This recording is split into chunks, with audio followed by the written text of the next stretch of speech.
this video, we will show you how to add big border on the Google Documents. After you open the Google Documents, you can create ones.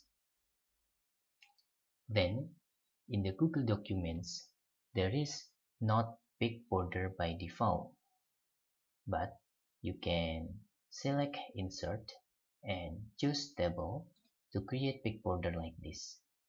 And you can make adjustment.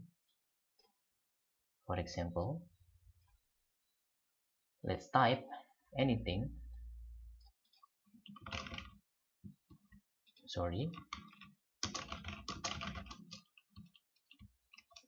Then you can also change the table properties with click on the border or table in here, then right click, choose the table properties.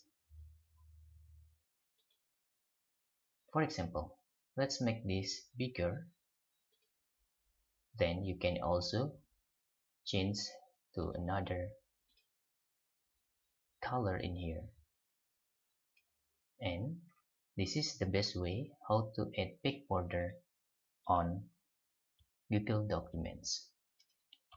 If you want to hide this, you can just click table properties, then you can make this white.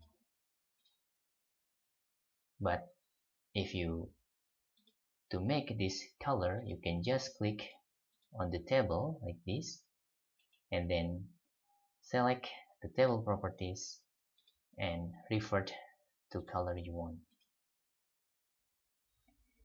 That's all how to add big border on Google Documents.